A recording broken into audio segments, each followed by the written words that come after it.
Makanan merupakan sumber nutrisi bagi tubuh, namun ada beberapa kondisi tertentu yang membuat makanan berubah menjadi sumber petaka bagi tubuh karena mengandung zat yang berbahaya. Senyawa beracun dalam makanan dapat berasal dari senyawa alami, sintetis, mikroba, serta residu pencemaran. Nah, kali ini Herbal TV akan membahas soal kandungan senyawa beracun alami yang ada pada makanan sehari-hari yang biasa kita makan. Jika senyawa beracun ini masuk ke dalam tubuh, maka terjadilah yang namanya keracunan makanan.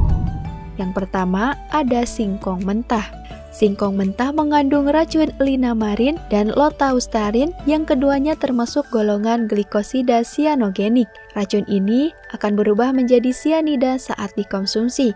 Gejala keracunan bisa kesulitan bernafas, mual, muntah, diare, pusing, lemas, kejang, detak jantung yang tidak teratur, dan pada kasus yang berat dapat menyebabkan kematian karena kesulitan bernafas. Adapun cara aman mengkonsumsinya, singkong yang beracun ditandai dengan rasa pahit dan bau langu. Kupas bersih dan cuci singkong, potong-potong lalu rendam dalam air hangat selama beberapa hari, lalu masak hingga matang sempurna. Sedangkan untuk jenis singkong manis yang biasa dijual di pasaran hanya memerlukan pengupasan dan pemasakan untuk mengurangi kadar sianida ke tingkat non-toksik. Kemudian yang kedua, ada biji apel. Biji apel mengandung zat amigdalin yang akan melepaskan sianida saat berinteraksi dengan enzim pencernaan. Gejala keracunan bisa sakit perut, muntah, keringat berlebih, sulit bernafas, hingga detak jantung yang tidak teratur. Cara aman mengkonsumsinya, untuk dosis kecil sianida dapat dinetralisir oleh enzim pada tubuh. Namun jika dosisnya lebih besar, maka dapat membahayakan. Jika dihitung, untuk mencapai dosis sianida 1-2 mg setiap kilogram berat badan yang membahayakan, maka dibutuhkan sekitar 200 biji apel. Jadi disarankan untuk menghindari mengkonsumsi biji apel untuk mencegah resikonya. Yang ketiga, ada kentang. Racun alami yang dikandung kentang termasuk dalam golongan glikoalkaloid dengan dua macam racun utama, yaitu solanin dan juga kakonin. Gejala keracunan biasanya muncul 8-12 jam setelah makan kentang.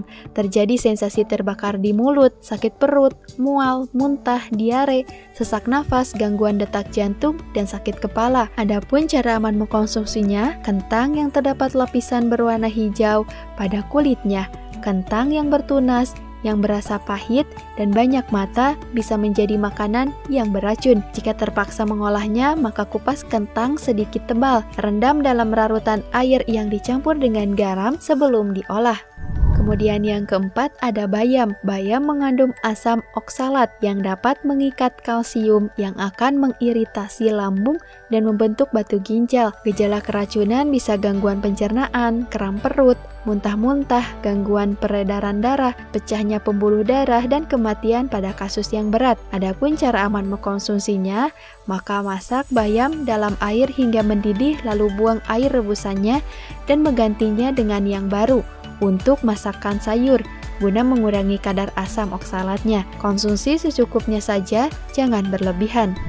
Kemudian yang kelima ada tomat. Tomat mengandung atropin dan juga solanin yang termasuk ke dalam golongan glikoalkaloid. Racun ini lebih banyak terdapat pada tomat yang masih hijau dan masih belum begitu matang. Gejala keracunan bisa letih, pendarahan pada sistem pencernaan, menggigil, sakit kepala atau migrain, kelumpuhan, yang paling parah adalah kematian. Cara aman mengkonsumsinya, sebaiknya hindari mengkonsumsi tomat yang berwarna hijau dan jangan pernah mengkonsumsi daun dan batang tanaman tomat. Racun dalam tomat bisa dihilangkan dengan cara memasaknya hingga benar-benar matang dan siap untuk disantap. Racun ini menyebabkan tomat hijau berasa pahit saat dikonsumsi.